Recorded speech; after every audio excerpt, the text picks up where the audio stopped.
আসসালামু আলাইকুম রহমতুল্লাহি ওয়াবারাকাতুহু। প্রিয় পরিণতি চ্যানেলের বন্ধুরা, আশা করি আল্লাহ পাকের অশেষ মেহেরবানিতে আপনারা সকলেই ভালো আছেন। আমার মুহতারাম দোস্ত বুজুর্গ ভাইয়েরা, ইনসান কমজোর ও দুর্বল, খলিকল ইনসান দাঈফা, মানুষকে সৃষ্টি করা হয়েছে দুর্বলভাবে। তারা চলতে পারে না অন্যের সাহায্য ছাড়া। দেহের কার্যক্রম ঠিক রাখার জন্য খাদ্য, পানি ও বাতাসের মুহতাজ মুখাপেক্ষী। জীবনের নানামুখী জরুরত পূর্ণ করার জন্য তারা মুহতাজ সমস্ত সৃষ্টির। প্রত্যেক সৃষ্টির সঙ্গে সম্পৃক্ত মানুষের জরুরত। পৃথিবীতে এত বেশি মুহতাজ আর কেউ নেই যতটা মুহতাজ মানুষ। জীবজন্তু, কীটপতঙ্গ, পাখিদের কি এমন প্রয়োজন? বলা চলে তাদের জীবনে কোনো জরুরত নেই। সামান্য যে প্রয়োজন আছে, অতি অল্প সময়ে অতি অল্পেই তা মিটে যায়। কিন্তু মানুষের মুহতাজি, তার অভাব ও জরুরত জীবনের প্রতি পদে পদে। যত সে মালদার হতে থাকে ততই তার মুহতাজি বাড়তে থাকে।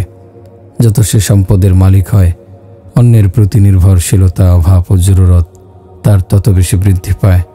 যত তার ক্ষমতা বাড়ে ততই সে মুহতাজ হতে থাকে। একজন মানুষ নিজের জরুরত মেটানোর জন্য হাজার হাজার মানুষের মুহতাজ হয়ে থাকে, চাই সে ঝাড়ুদার হোক বা দেশ পরিচালনার প্রধান ব্যক্তি। খলিকল ইনসান দাঈফা, মানুষকে সৃষ্টি করা হয়েছে দুর্বলভাবে। ইয়া আইয়ুহান নাসু আনতুমুল ফুকারা, হে লোকেরা, তোমরা সকলেই ফকির ও মুহতাজ। সমস্যা এই যে যাদের কাছে আমরা নানান প্রত্যাশা পোষণ করি, তারা নিজেরাও আমাদের মতোই মুহতাজ, অভাবী। আমাদের মতোই তাদের মধ্যে রয়েছে সীমাবদ্ধতা, দুর্বলতা। আমাদের মতোই তাদের মধ্যে রয়েছে লোভ, লালসা। আমাদের মতোই তাদের মাঝেও রয়েছে হাজারো জরুরত, এবং মানুষের মাঝে রয়েছে আপন আপন জরুরত পূরণ করার জজবা ও প্রেরণা।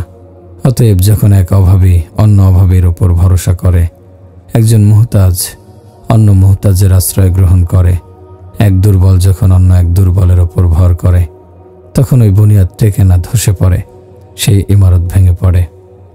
সেজন্যই সর্বপ্রথম সবক যা আল্লাহ তাআলা মুসলিম জাতিকে শিক্ষা দিয়েছেন তা হলো লা ইলাহা ইল্লাল্লাহু মুহাম্মাদুর রাসূলুল্লাহ। এটাই আল্লাহ তাআলার প্রথম সবক। সকল নবীর প্রথম দাওয়াতও এটাই। তোমরা আল্লাহর মতো আর কাউকে পাবে না, পাওয়া সম্ভব নয়। লাইসা কামিসলিহি শাইউন, তার অনুরূপ কেউ নেই। অতএব তোমরা আল্লাহ তাআলাকে নিজেদের জীবনের সঙ্গে নিয়ে নাও এবং তার কাছে, তারই সামনে নিজেদের প্রয়োজন ও অভাবের কথা তুলে ধরার অভ্যাস বানাও। শুধু তারই মুহতাজ, তার কাছেই প্রার্থী হয়ে যাও। তাহলে তিনিই তোমাদের দুনিয়া ও আখিরাতের সকল চাওয়া পূর্ণ করে দেবেন। এর জন্য শর্ত হলো তার সঙ্গে সম্পর্ক গড়তে হবে। সেই সম্পর্ক কিভাবে তৈরি হবে? দুনিয়ার কারো সঙ্গে সম্পর্ক গড়তে চাইলে কত কিছুই না সেখানে করতে হয়।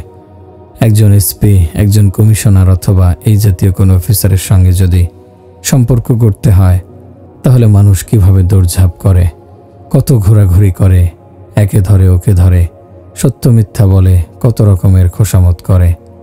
এত কিছুর পর তার সঙ্গে সম্পর্ক তৈরি হয়। অথচ আল্লাহ তাআলার সঙ্গে সম্পর্ক স্থাপন করা, যিনি আসমান জমিনের মালিক, তাদের চেয়ে সহজ। মানুষের সঙ্গে সম্পর্ক তৈরি করার জন্য যে পরিমাণ কষ্ট স্বীকার করতে হয়, সর্বশক্তিমান আল্লাহর সঙ্গে সম্পর্ক গড়ার উদ্দেশ্যে তার চেয়ে সামান্য কষ্ট স্বীকার করলেই সব সমস্যার সমাধান হয়ে যায়, আল্লাহর সঙ্গে সম্পর্ক তৈরি হয়ে যায়।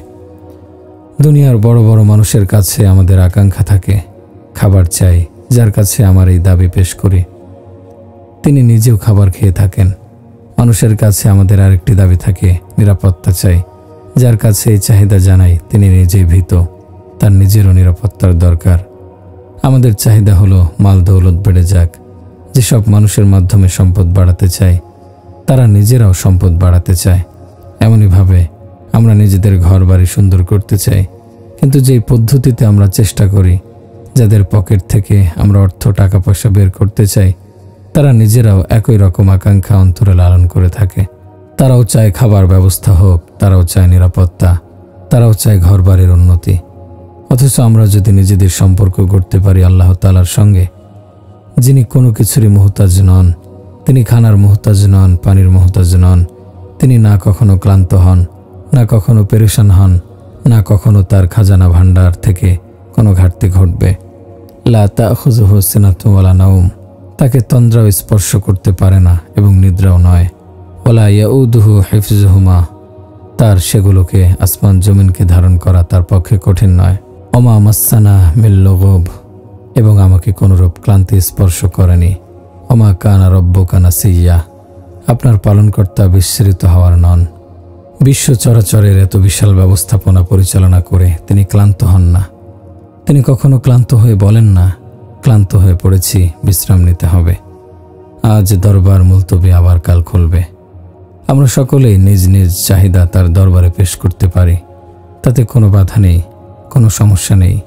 কেননা তিনি না ঘুমান, না তন্দ্রাচ্ছন্ন হন, না আতঙ্কিত হন, না গাফেল হন, না তিনি জাহেল, না অক্ষম, বরং তিনি সর্বময় ক্ষমতার অধিকারী। তিনি গালেব বিজয়ী, কেউ কখনো তার উপর গালেব ও বিজয়ী হতে পারে না। তিনি একমাত্র সর্বশক্তিমান, সকলের উপরেই তার শক্তি প্রতিষ্ঠিত, সর্বত্র তার শক্তি ও ক্ষমতা বিরাজিত। তার চেয়ে বেশি শক্তিশালী, তার চেয়ে অধিক ক্ষমতাধর কোথাও আর কেউ নেই।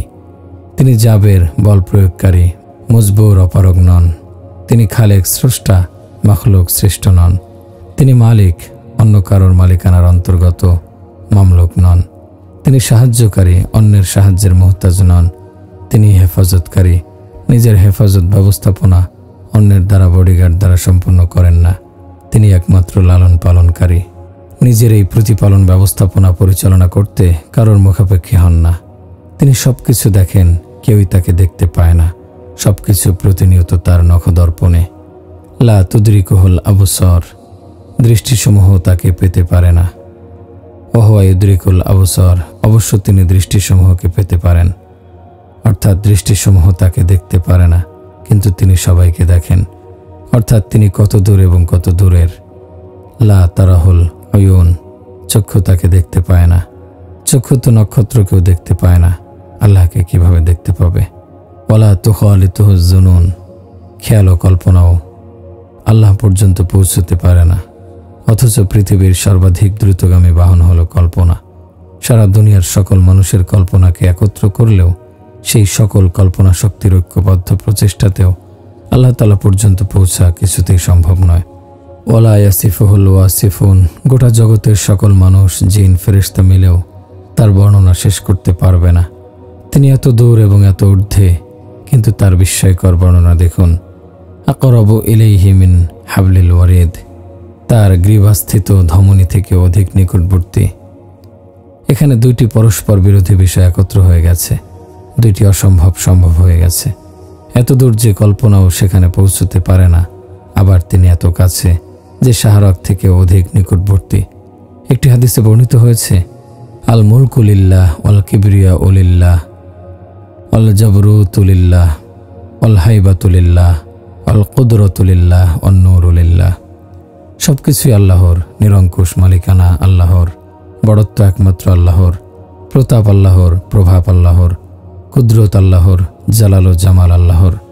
সেই মহান জাতকে যদি আমরা সঙ্গে রাখতে পারি, তাহলে আমাদের কাজ হয়ে গেল, সফল হয়ে গেলাম দুনিয়ার আখেরাতে। তিনি এমনই বাদশাহ যিনি কারোর মুহতাজ নন। দুনিয়ার বড় বড় বাদশাহ সব মুহতাজ, মুখাপেক্ষী। কোনো কিছু করতে হলে সংসদে পাশ করাতে হবে, সিনেটের অনুমোদন লাগবে। সকল নিয়ম রক্ষা করার পর তার হুকুম চালু হবে। এরপরও যদি তার বিরুদ্ধে অনাস্থা ভোট পাশ হয়ে যায়, তাহলে উল্টে যায় তার গদি। কিন্তু মহান আল্লাহ তাআলা ওই রকম সামান্য ক্ষমতার কোনো বাদশা নন। আহাদুন, তিনি একক, তিনি অদ্বিতীয়। সমাদুন, তিনি বেনিয়াজ, বেপরোয়া, ভ্রুক্ষেপহীন, তিনি স্বয়ংসম্পূর্ণ।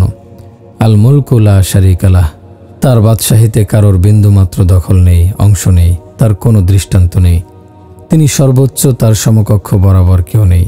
তিনি ঐশ্বর্যবান, তার কোনো সাহায্যকারী নেই। কোনো কিছু দ্বারা তিনি উপকৃত হন না, কোনো কিছুতেই তিনি ক্ষতিগ্রস্ত হন না। কোনো কিছুই তার উপর প্রবল হতে পারে না, কোনো কিছুই তাকে ক্লান্ত করতে পারে না। কোনো কিছুর দ্বারা তিনি সাহায্য গ্রহণ করেন না, কোনো কিছুর জন্যই তার অভাববোধ হয় না। তার কাছে কোনো কিছু গোপন নয়, তার পূর্বে কিছু নেই, পরেও কিছু নেই। তিনি সকল বস্তুর ও সকল বিষয়ের খুঁটিনাটি সম্পর্কে, অদ্যপান্ত সম্পর্কে জানেন। তিনি সবকিছু সম্পর্কে অবগত, তার জ্ঞানের বাইরে কোনো কিছুই নেই। তিনি সকল বস্তু বিষয়ের সৃষ্টিকর্তা, তিনি সকল কিছুর একচ্ছত্র মালিক, তিনি প্রবল পরাক্রমশালী, তিনি একমাত্র সর্বশক্তিমান, তার উপমা ও দৃষ্টান্ত নেই, তার কোনো তুলনা নেই। এমন এক বাদশাহ যদি হয়ে যান আমাদের পৃষ্ঠপোষক ও সাহায্যকারী, তাহলে আমাদের চেয়ে শক্তিধর আর কে হতে পারবে? আমাদের চেয়ে সম্মানিত ও ইজ্জতওয়ালা আর কে হবে? আজ গোটা পৃথিবীর মানুষ এই ভ্রান্ত বিশ্বাসের শিকার হয়ে গেছে যে টাকা পয়সা থাকলেই হলো, আর কোনো সমস্যা নেই, এখন আর কোনো কাজে কোনো বাধা নেই, যা খুশি তাই করা যাবে। আর টাকা পয়সা না থাকলে মনে করা হয় কোনো কাজই হবে না। আমার ভাইরা, সারা দুনিয়ার মানুষকে এ কথা জানিয়ে দিতে হবে, আল্লাহ তাআলার সঙ্গে থাকলে আর কোনো সমস্যা নেই, আল্লাহর সঙ্গে হলে সব কিছু হবে। আল্লাহর সঙ্গে না থাকলে কিছুই হবে না, কোনো কাজ হবে না। কেউ কেউ বলে অনেক কাজ হয় আল্লাহর সঙ্গে না থাকলেও। আল্লাহর নাফরমান, অবাধ্য ও কাফের মুশরিকদের তো সব কাজ হচ্ছে, আল্লাহ তাদের সঙ্গে নেই, তাতে ওদের কোনো সমস্যা হচ্ছে না। তো ভাইরা, এটা বুঝতে হবে যে এটা হলো আল্লাহর পক্ষ থেকে তাদের জন্য অবকাশ। আল্লাহ তাদের ঢিল দিচ্ছেন, সুযোগ ও অবকাশ দিচ্ছেন। এটা কতদিনের জন্য? মৃত্যু পর্যন্ত। দেখুন, কোরআন ঘোষণা করছে, যারহুম ইয়াকুলু ওয়া ইয়াতামাত্তাউ ওয়া ইউলহিহিমুল আমালু ফাসাউফা তা'লামুন। আপনি ছেড়ে দিন তাদেরকে, খেয়ে নিক এবং ভোগ করে নিক এবং আশায় ব্যাপৃত থাকুক, অতি সত্বর তারা জেনে নেবে। ফাযারহুম ইয়াখুদু ওয়া ইয়ালআবু হাত্তা ইউলাকু ইয়াওমাহুমুল্লাযী ইউআদুন।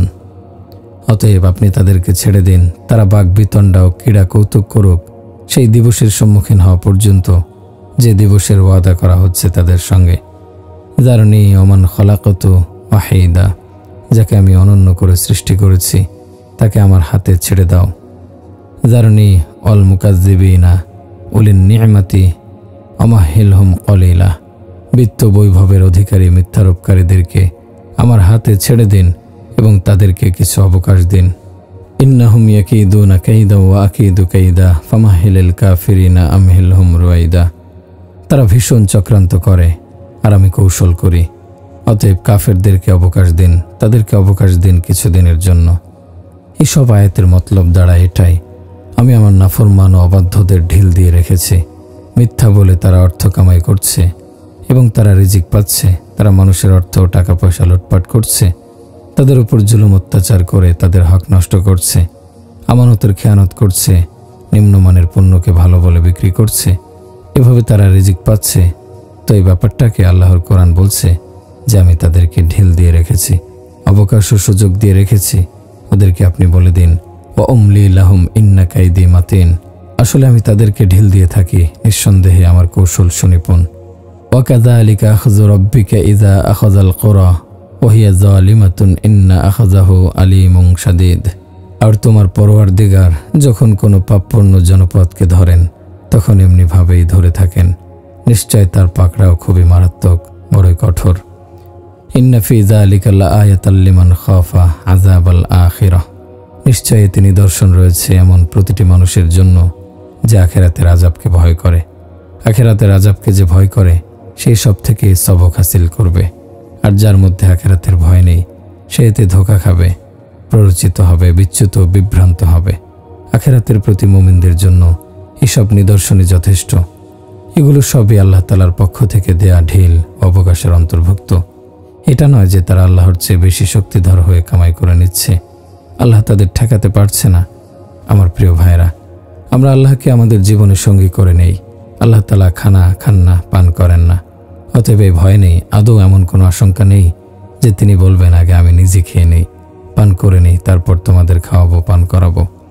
মমতাময়ী মায়েরও ক্ষুধা তীব্র হয়ে গেলে প্রথমে নিজে খাওয়া দাওয়া সেরে নেন, এরপর সন্তানদের খাওয়ান। পক্ষান্তরে আমাদের মাবুদ আল্লাহর কথা ভাবুন। তিনি না ঘরবাড়ির মুহতাজ যে প্রথমে নিজের জন্য ঘরবাড়ি বানিয়ে তারপর আমাদেরকে দিবেন, না তিনি আরাম আয়েশের মুহতাজ যে তিনি প্রথমে নিজে আরাম করে তারপর আমাদের আরামের ব্যবস্থা করবেন। তিনি তো এই ধরনের সকল প্রয়োজন থেকে, সকল দুর্বলতা ও সংকীর্ণতা থেকে মুক্ত ও পবিত্র। উপরন্তু আল্লাহ তাআলা এমন, তাকে তার ফয়সালার ক্ষেত্রে চ্যালেঞ্জ করার ক্ষমতা কারোর নেই। তিনি দূরদর্শিতা ও প্রজ্ঞার অধিকারী, এমন মহান জাত যে শুধু তাকে যদি পাওয়া যায় তাহলে দুনিয়া ও আখিরাতের সব কিছুই পাওয়া যায়, আর যদি শুধু তাকে না পাওয়া যায় তাহলে কোনো কিছুই পাওয়া হয় না। আলাইসাল্লাহু বিকাফিন আবদা, ও আমার বান্দা, আমি কি যথেষ্ট নই? আল্লাহ আবার অমুকও, এটাকে শিরক বলা হয়। আল্লাহ এই ও দিয়েই শিরকের দুয়ার খুলে যায়। এটা বন্ধ করতে হবে। ও বাদ দিয়ে ই যোগ করে শুধুমাত্র আল্লাহই যথেষ্ট বলতে হবে। রাসূলের চাচা আবু তালিবের কাছে কুরাইশের লোকেরা এসে দাবি জানালো, তোমার ভাতিজাকে ফেরাও, নইলে আমরা তাকে হত্যা করব। তিনি ডেকে পাঠালেন ভাতিজাকে। নবীজি সাল্লাল্লাহু আলাইহি সাল্লাম এসে খাটের পায়ের দিকে বসলেন। আবু তালেব আবেগের সুরে বললেন, ভাতিজা, তোমার কওমের লোকেরা এসেছে। তারা বলছে তুমি শুধু তাদের বিরুদ্ধে কথা বলা ছেড়ে দাও, তাহলে তারাও তোমার বিরুদ্ধে কিছুই বলবে না। প্রিয় নবী সাল্লাল্লাহু আলাইহি সাল্লাম বললেন, ইয়া আম্মি কালিমাতান ওয়াহিদাতান তাআতুনাহা, হে চাচা, তাদেরকে আমার একটিমাত্র কথা বলার আছে। আমার একটিমাত্র কথা যদি তারা মেনে নেয়, তাহলে সারা আরব জাহান তাদের অনুগত হবে, সারা পৃথিবী তাদের নেতৃত্বের অধীন হয়ে যাবে। এ কথা শুনে তো তারা সবাই লাফিয়ে উঠল। আবু জেহেল নিজের উরুর উপর হাত মেরে বলে উঠল, ও আবিকা আশারতান, তোমার মৃত বাবার কসম, তেমন হলে একটি নয়, তোমার 10টি কথা মেনে নিতে প্রস্তুত আছি। বলো সেটা কি কথা, যার মাধ্যমে সমগ্র আরব আমাদের অনুগত হবে? সেটা কোন কথা যার কারণে আরব অনারব আমাদের গোলাম হয়ে যাবে? তখন তিনি বললেন, কথাটি হলো লা ইলাহা ইল্লাল্লাহ। ব্যাস, এই কথাটুকু তোমরা মেনে নাও, আর কিছু নয়। সে তখন বিস্ময় প্রকাশ করে বলল, আজআলাল আলিহাতা ইলাহান ওয়াহিদাতান ইন্না হাযা লাশাইউন উজাব। সে কি বহু উপাস্যের পরিবর্তে এক উপাস্যের উপাসনা সাব্যস্ত করে দিয়েছে? নিশ্চয় এটা বিস্ময়কর ব্যাপার। আবু জেহেল বলল, এতগুলো খোদার জায়গায় তুমি মাত্র এক খোদা সাব্যস্ত করতে চাও? এটা আমাদের বুঝে আসে না। আশ্চর্য ব্যাপার এই যে সে আবু জেহেলের মতো লা ইলাহা ইল্লাল্লাহ আমাদেরও আজ বুঝে আসছে না। আমার প্রিয় ভাইরা, আল্লাহ তাআলাকে সঙ্গী বানিয়ে নাও, তাহলে জল, স্থল, আরশ, ফরশ, লৌহ, কলম, কুরসি, জমিন সবকিছুর মালিক তিনি। এই সবকিছু তারই পরিপূর্ণ অনুগত। তাকে যদি তোমরা সঙ্গী বানাতে পারো, তাহলে এইগুলো সব হবে তোমার অনুগত। এই জগতের কোনো অস্তিত্ব ছিল না। আদমকে সৃষ্টির সঙ্গে সঙ্গে এই সব কিছু সৃষ্টি করেছেন, এই সব কিছুর অস্তিত্ব দান করেছেন, সব কিছুর প্ল্যান ও পরিকল্পনা করেছেন। ইউসাউবিরুকুম ফিল আরহামি কাইফা ইয়াশা। তিনি সেই আল্লাহ যিনি তোমাদের আকৃতি গঠন করেন মায়ের গর্ভে, যেমন তিনি চেয়েছেন। এরপরে আসমান সৃষ্টি করেছেন। রফা আসসামাওয়াতি বিগাইরি আমাদিন। আল্লাহ তাআলাই ঊর্ধ্ব দেশে স্থাপন করেছেন আকাশমণ্ডলীকে স্তম্ভ ব্যতীত। ওয়াল আরদা বা'দা যালিকা দাহাহা। পৃথিবীকে এরপরে বিস্তৃত করেছেন। আখরাজা মিনহা মাআহা ওয়া মারআহা। তিনি এর মধ্য থেকে এর পানি ও ঘাম নির্গত করেছেন। ওয়াল জিবালা আরসাহা। পর্বতকে তিনি দৃঢ়ভাবে প্রতিষ্ঠিত করেছেন। আলাম তারাও কাইফা খালাকাল্লাহু সাবআ সামাওয়াতিন তিবাকা ওয়া জাআলাল কমারা ফীহিন্না নূরান ওয়া জাআলাশ শামসা সিরাজা। তোমরা কি লক্ষ্য করো না যে আল্লাহ কিভাবে সপ্ত আকাশ স্তরে স্তরে করেছেন এবং সেখানে চন্দ্রকে রেখেছেন আলোরূপে এবং সূর্যকে রেখেছেন প্রদীপ রূপে। ওয়া জাআলনা নাওমাকুম সুবাতা। এবং আমি তোমাদের নিদ্রাকে করেছি ক্লান্তি দূরকারী। রাতকে আল্লাহ তাআলা সকলের জন্য, সকল মাখলুকের জন্য আরাম ও বিশ্রামের সময় বানিয়েছেন। আমরা যদি নিজেরা যার যার ঘুমের সময় নির্ধারণ করতাম, তাহলে কি পরিমাণ পেরেশানি হতো। একজন আরাম করত, অন্যজন কাজ করত, তাতে হইচই হতো, আর অন্যের আরাম নষ্ট হতো। শুধু মানুষই নয়, সকল প্রাণী ও পাখি সকলেই রাতের বেলা আরাম করে। যদি প্রাণীকুল ও পাখিরাও রাতে আরাম না করত, তাহলেও মানুষের জন্য আরাম করা জটিল হয়ে যেত। এজন্যই আল্লাহ তাআলা জীবজন্তু, পশু পাখি সকলের জন্য আরামের একটি সময় বানিয়ে দিয়েছেন রাতকে। রাতে সকলেই ঘুমাবে। আল্লাহ তাআলা সকলকে একটা ঘুমানোর সময় ও একটি জাগরণের সময় নির্ধারণ করে দিয়েছেন। ওয়াজআলনান নাহারা মাআশা। আর আমি দিনকে করেছি জীবিকা অর্জনের সময়। দিনের অর্ধেক আল্লাহ তাআলা আমাদেরকে নিজেদের কাজকর্মের জন্য দিয়েছেন, আর অর্ধেক দিয়েছেন তার কাজের জন্য। জোহর এবং ফজরের মাঝে ব্যবধান অনেক দীর্ঘ। জোহরের পর থেকে 2 নামাজের মধ্যবর্তী সময়গুলো কমতে শুরু করে। এর উদ্দেশ্য এটাই যে ফজর থেকে জোহর পর্যন্ত আপন আপন কাজ করো, জোহর থেকে আসর পর্যন্ত সেগুলোকে গুছিয়ে নাও। এরপর আসর, মাগরিব, ইশার যে সময়গুলো আসে তা প্রমাণ করে এগুলো কারবারের সময় নয়। এ সময়গুলো আল্লাহর জন্য। এ সময় বসে আল্লাহকে স্মরণ করবে।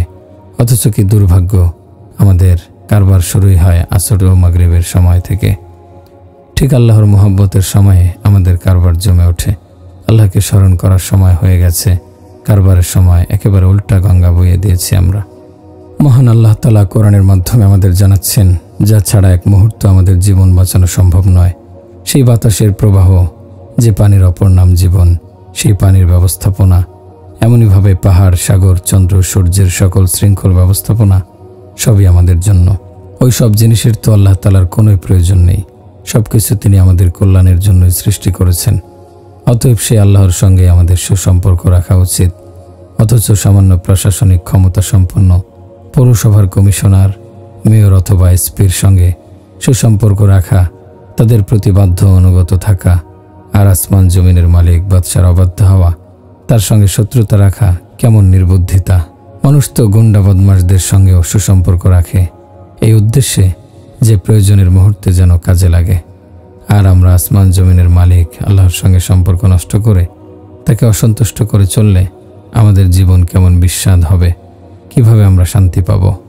নিজের বান্দাদের প্রতি আল্লাহ তাআলার মায়া এত বেশি, সৃষ্টির প্রায় সকলেই আল্লাহর কাছে অনুমতি চেয়েছে, হে আল্লাহ, তোমার অবাধ্য নাফরমানদের ধ্বংস করে দেই।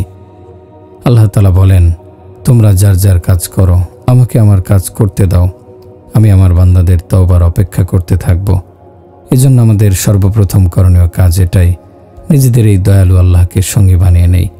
আর এজন্যই আমাদের উচিত হবে সর্বপ্রথম নিজ গুনাহ থেকে তওবা করে নেয়া। যে কোনো সমস্যার সমাধান চাইলে আল্লাহর কাছেই চাও। যা কিছু প্রয়োজন তার থেকেই নাও। তার থেকে নিতে গেলে এমন কোনো আশঙ্কা নেই যে আমি বাদ পড়ে যাব কিনা। যারা আজ বাদ পড়বে তাদের কাল আসতে হবে। এখানে আল্লাহর দরবারে এমন নিয়ম নেই। তিনি বলেন, আমার দরবার থেকে নিতেই থাকো, যত দরকার নিতেই থাকো। বান্দার মনে প্রশ্ন জাগে, আল্লাহ কতজন পাবে? তিনি জানিয়েছেন, লাউ আন্না আউওয়ালাকুম ওয়া আখিরাকুম ওয়া ইনসাকুম ওয়া জিন্নাকুম ওয়া হাইয়াকুম ওয়া মাইয়িতাকুম ওয়া রাতাবাকুম ওয়া ইয়াবিসাকুম ওয়া যারাকুম ওয়া উনসাকুম ওয়া সাগীরাকুম ওয়া কাবীরাকুম।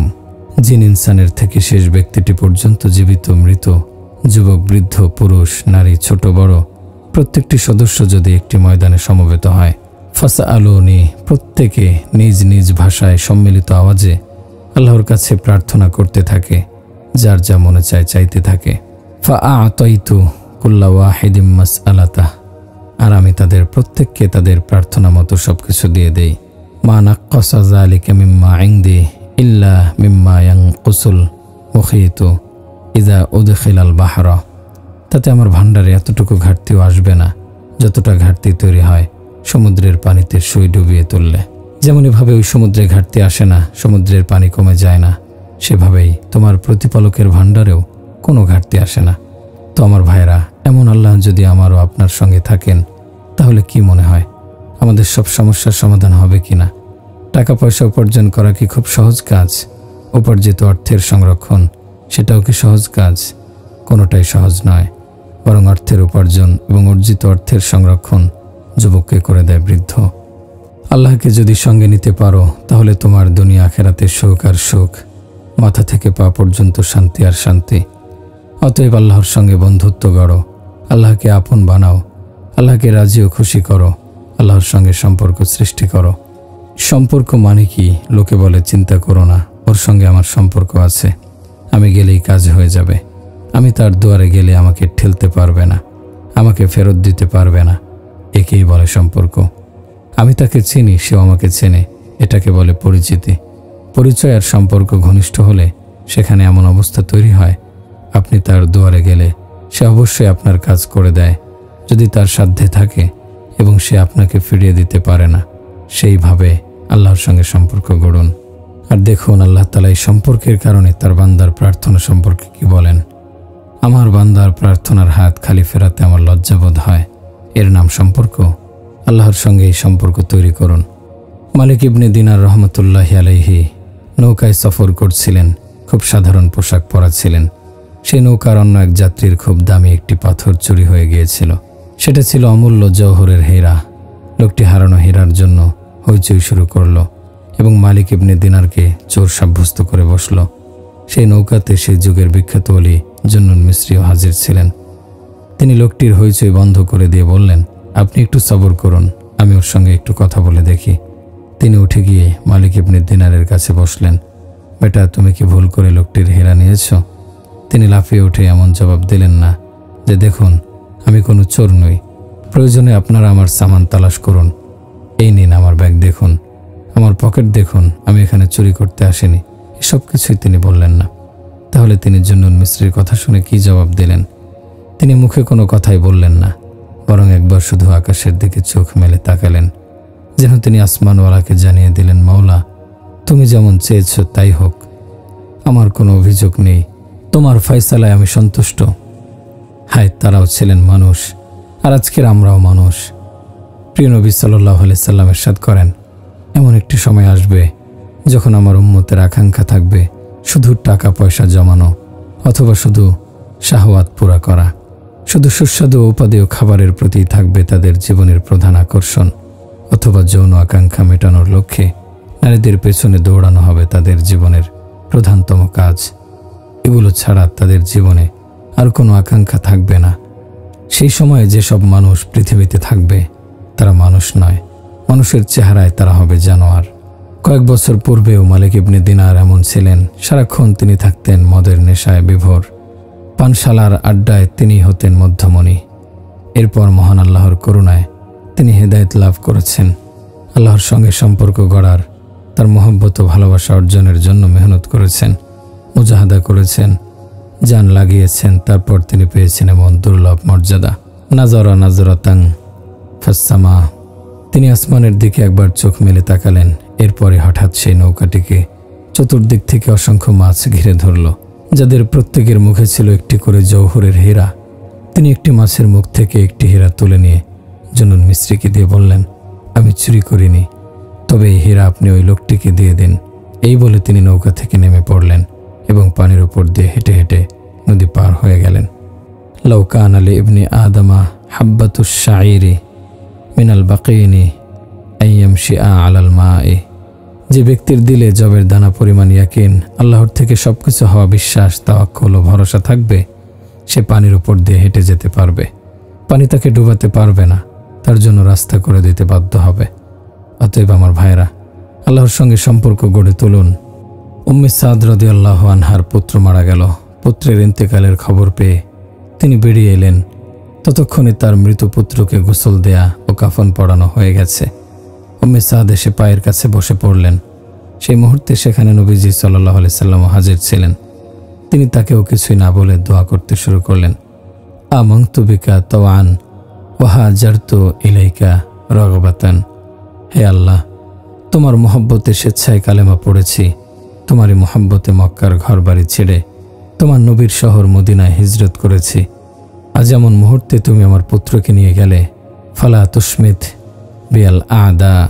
হে আল্লাহ, তুমি আমারও তোমার দুশমনদের কেন এই সুযোগ করে দিচ্ছ যে তারা বলা বলি করবে, বাপদাদার ধর্ম ছাড়ার অভিশাপ লেগেছে, তার পুত্র মরেছে।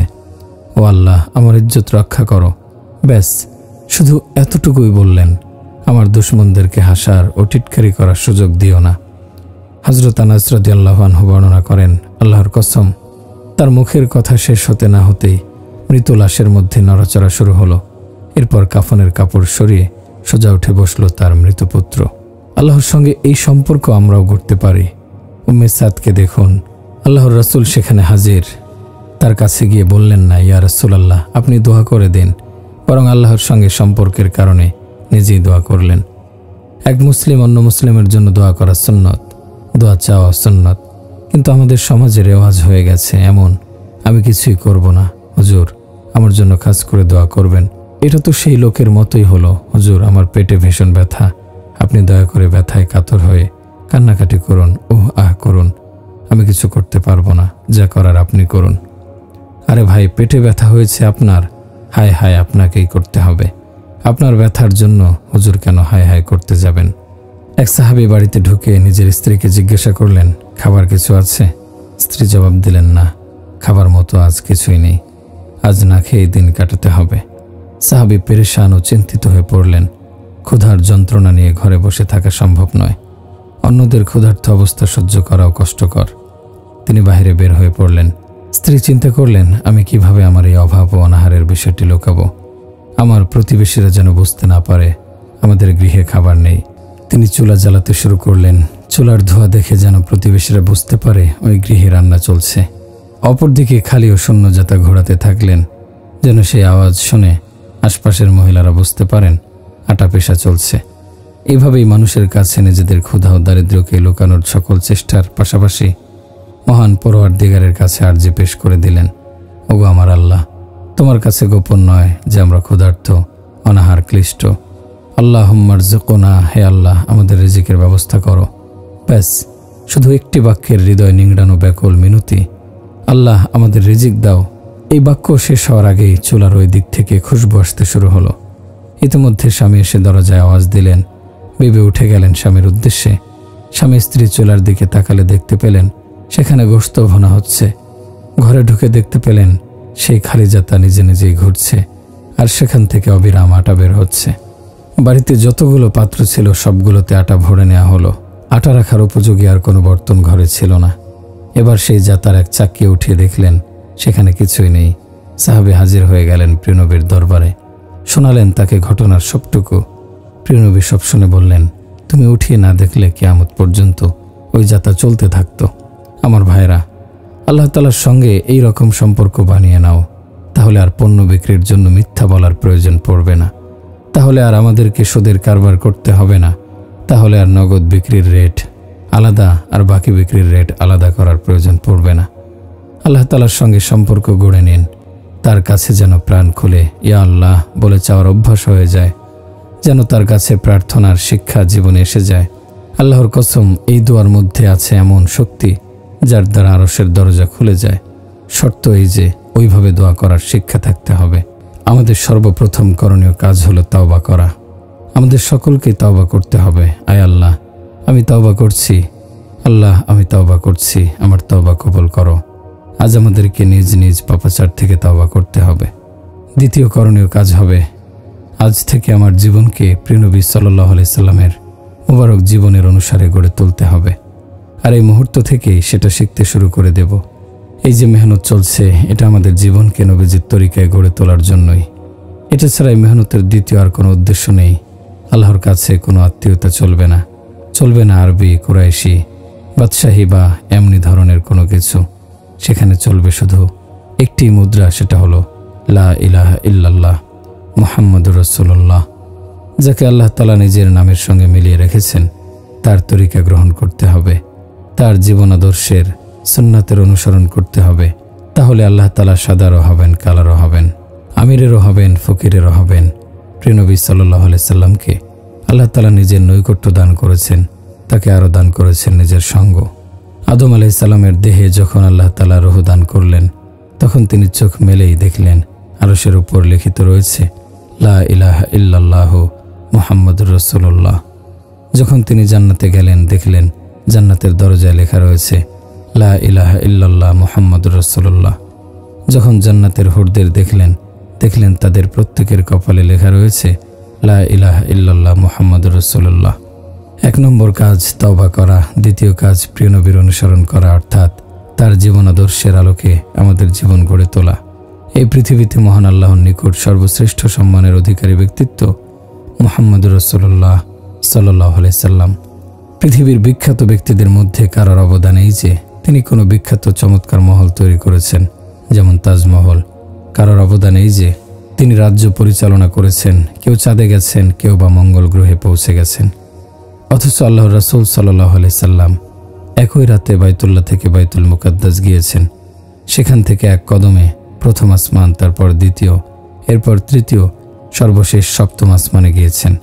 আল্লাহ তাআলা তার ইস্তেকবাল অভ্যর্থনা করিয়েছেন ফেরেশতাদের দ্বারা, নারীদের দ্বারাও তার ইস্তেকবাল করিয়েছেন। এরপর আল্লাহ তাআলা এবং তার মাঝে কথোপকথন হয়েছে। আল্লাহ তাআলা তাকে আপন দিদার করিয়েছেন।